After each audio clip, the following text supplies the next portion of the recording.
Welcome again, friends. It's a joy to share with you on this special day, this ceremony, but also these promising, really wonderful words from Master, from the whispers from eternity, and also from the Gita, because who was Arjuna really? Arjuna is each one of us, and Krishna is the Lord, is God, is Babaji, is guiding each one of us. And as we think about these beautiful words that Arjuna chose the Lord. He could have chosen all the armies, he could have chosen materialism, but he chose, I want God first and I want God alone. And what does that mean? That it's very deep in a way that he asked Krishna to drive his chariot, meaning to guide his whole being.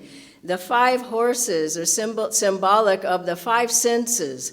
And he's asking Krishna, show me how to subdue, show me how to redirect, show me how to transcend, show me how to bring the energy from the senses back into the spine and use it and draw that energy up for spiritual progress. And so Krishna shows Arjuna the teachings of the Bhagavad Gita, there's so many wonderful techniques. I don't think many people realize it, but their practices, Kriya Yoga is talked about, Hangsa in the spine is talked about, the Om technique is talked about, lifting up the Kundalini is talked about, opening, awakening the chakras, going through the spiritual eye.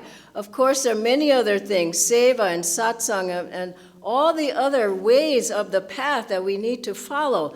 But Krishna is showing Arjuna how to cut the sense telephone wires. This is so beautiful, how to go beyond or above, we could say, the senses and the calls of the world and the delusions of the world and the problems. Today we're talking about what is the problem, what are tests really in a devotee's life. Tests are inside yourself. It's all how you deal with it. And so Krishna is showing Arjuna, don't go outside yourself, go inside yourself. Inside yourself, you will see there's a whole nother story playing there. There's a whole nother light. There's peace, there's calmness, there's power, there's wisdom. It's all inside of you. You must go within. And this is the teaching of the Bhagavad Gita. Many people just don't understand it. Master said the first time it's revealed. It's a revealed scripture. And it's the scripture for today, showing us how to live our lives, going inside. And as we go inside, then the problems, they become smaller and smaller until they're not there. And Master showed this. People think, well, Masters never have any difficulties, they don't have any problems. But Master had many problems. If you just read any book about his life, he had difficulties with when he was in America. He had money problems there. He had his best friend betrayed him. He had problems he couldn't buy food for the ashram. You probably know of the story. They had to plant tomatoes, and that's all they had for a while was tomato soup, tomato stew, tomatoes, fresh tomatoes, any kind of tomatoes. That's all they could eat. And he had problems with his legs at a point. He had difficulty with many other things, but he showed that once there was a wishing well, and it fell on one of his feet. And he said, now I'm going to show you, if I lift my consciousness up, which is what our path is about, any true yogic path, any true path is about lifting up. I'm going to show you how I'm going to shift my consciousness. And he looked at the spiritual eye, and even though the pain was in his feet, he didn't feel it. His face was just wonderful, just open and just no tension, nothing. Then he said, now when I left my consciousness go down, now watch. And he let his consciousness go down, and they saw the pain that he was going through. And he said, now watch, I'm going to lift my consciousness up. This is such a beautiful lesson for any devotee if we lift our consciousness up. I remember Swami Kriyanandaji, he also went through many different tests and persecution and health. I think he was in the hospital more than anybody that I know. He was full of joy. And I remember once being there, we would sometimes go, some of the devotees, and just to be with Swamiji so he wouldn't be alone in the hospital.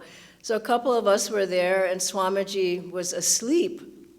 And so we just were very quiet. And then one of the people, the person who was with me, there was a big bowl of fruit and had some mangoes in it. And we were in America then, and it was like, you don't get good mangoes that often there. So he had his hand on one of the mangoes, and we just thought, well, Swamiji sleeping. He doesn't know anything. And Swamiji woke up. He said, why don't you have a mango? And he just was not in a sleepy body. Even though his body was resting and it was healing, his consciousness was just soaring. And there's another beautiful story of Sri Ramakrishna where he had throat cancer, and he was on some of his last days, and his disciples were with him, and they said, oh, Master, one went to him, he says, well, how are you feeling? And Sri Ramakrishna said, oh, I feel bad, that's really bad. And then the disciple went away, and then he told everybody, he feels so bad. And so he comes back again a little bit later, he says, well, Master, how are you feeling? And he said, it's terrible. I just feel awful. And the disciple goes back. He says, the Master's feeling awful. Then he comes back a third. He says, Master, tell us, how are you feeling? He says, oh, you just can't bear it. I just can't bear the pain. And then the disciple goes away, and he tells the others, he sang this, but it doesn't seem like he's really feeling that. And then Ramakrishna only smiled. Because he was in that body. You go through things with the body, but if you can lift your consciousness up, we'll go through things in this world. There'll be one disaster after another. I mean, we're in the world of Maya until we can break out. And what the beautiful thing about yoga is, you can break out now. It's not when you leave the body. You can break out of the movie, out of the Leela. No, I'm watching the big movie, as Master said. And he showed us how to go through the light, in that tunnel of light at the spiritual eye, go into the ocean of blue light and pierce the star, going into the infinite. And this is what people those books, Life After Life, who've had near-death experiences, they talk about. I went through a tunnel, and I was in this light, and I heard wonderful sounds in that light, and then they came back to tell those stories. Well, in yoga, we can go through that tunnel every day. You just break out of the form of the body. You lift the energy up and break out. And this is what the test of a disciple and a devotee is about. Can you break out? Not in you just be weak and worrying all the time and doubtful and fearful. This is not right. And Krishna told Arjuna when he said, I cannot fight anymore. And our Krishna told him, you must fight, you must get up. The devotee must, time after time after time. I remember a time I just felt like I couldn't help anybody do anything.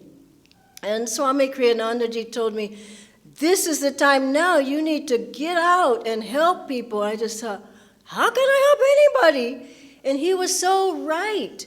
It just pulled me right out of those difficulties. I remember once I was going back and forth from the ashram to his house, and he just had me doing so many things. I was just busy 24 hours a day, and I thought, I got so many problems, but I have no time. Isn't that the wonderful thing? If you keep yourself busy and energized and do the practices and be affirmative. Swamiji was ever affirmative, and he went through so many difficulties. Remember once there was either the temple fell down or burned down. I don't remember which one of the early temples at Ananda Meditation Retreat now it's called. This is the only property of Ananda then that Swamiji himself with his own hands helped to build. And something happened.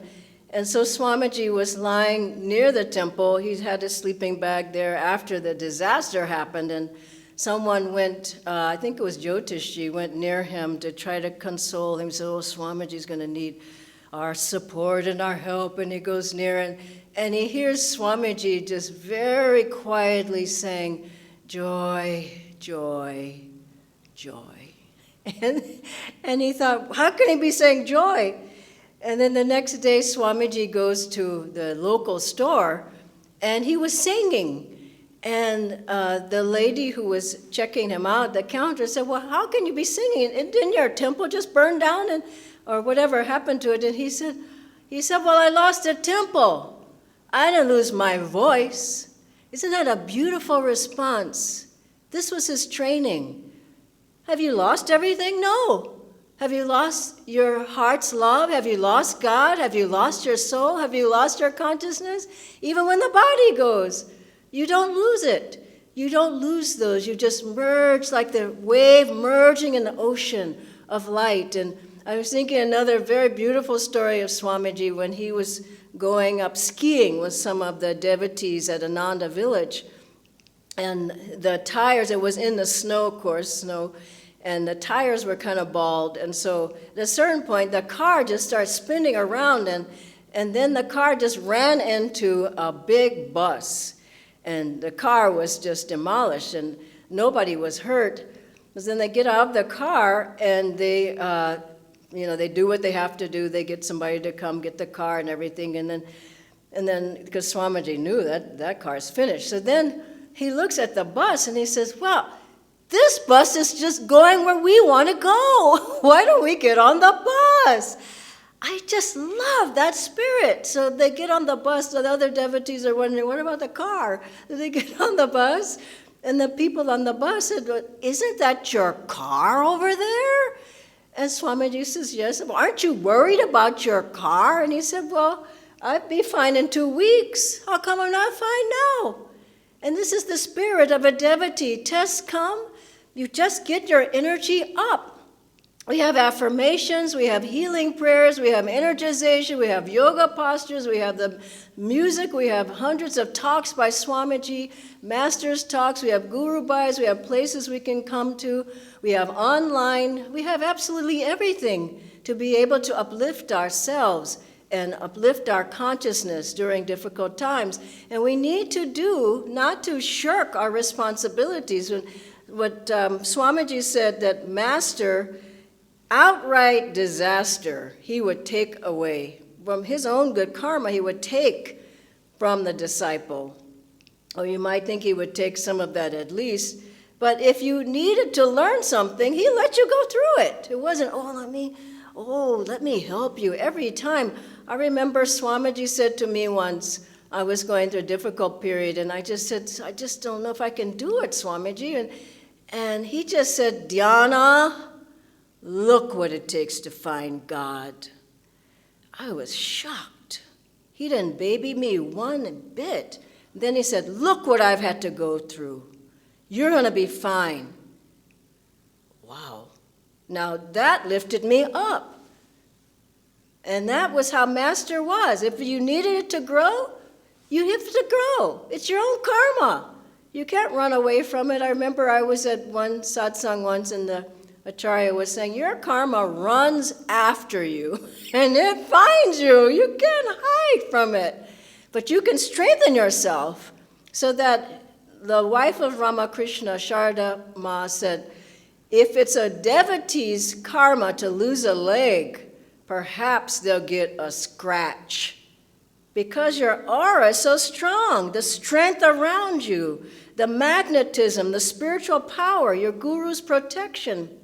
Someone told me that they had taken a guru bhai, taken their family to Delhi from Gurgaon in their car. And then they parked their car. They had we have these at many of the centers. It's called a car protector. It's a picture of Master one side, Babaji on the other, one of the gurus on one side, and then the other, and hangs from their car so that, it protects the car. So they had just gotten out of the car, and they were moving along the street, and a big vehicle comes and just boom, just finishes that car off. And they look back and say, oh my God, that car protector wasn't protecting the car, it was protecting us. And that's the thing, the Master's protecting you, but you have to do your part. And I remember Master told these this one disciple, he told him, don't hitchhike, it's not safe. The disciple always went around Master. So he was hitchhiking one day, got in a car, and he hears behind him, he hears a voice in his mind, his Master's voice. He has a knife, and he turns around, the man was just getting ready to stab him. Master stopped it. The boy said, put that knife down. And then another time, this other, maybe it was the same guy who still didn't learn the lesson, but he was in the car. He was hitchhiking again. And he gets in the car, and they drive him to this place that's way out of town. And he gets out, and they take him, to this house, and they knock on the door. They keep knocking on the door, and nothing happens. So then they get the guy back in the car, and then they throw him out of the car later. And Master said, I told you not to hitchhike. I had to close the ears of everybody in that house just so they wouldn't hear the knocking. Now that's the Guru's protection. You have to close the ears of the people. So have the faith. Do your part, but have the faith that the Masters will help you, and try to serve others. Just say, I'm not thinking about myself. I'm thinking about everybody else. One of the most touching stories of my life was when one of my best friends passed away, and she was Leela's cook. She was Swamiji's cook and housekeeper. Her name was Leela. And the day after her husband passed away, of course, people were grieving. She was grieving. We all were grieving. What does Leela do?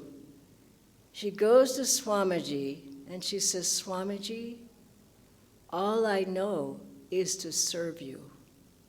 Please allow me to make your lunch today. Wow. How many people do you know like that? How many people do you know? Swamiji gave the definition of an Anandacharya as someone who is in their own pain and suffering, still able, willing, desirous of helping others. During this time, think about helping others. What can I do for other people? How can I get out of myself, my own delusions? Let me serve as a channel of light of my Masters.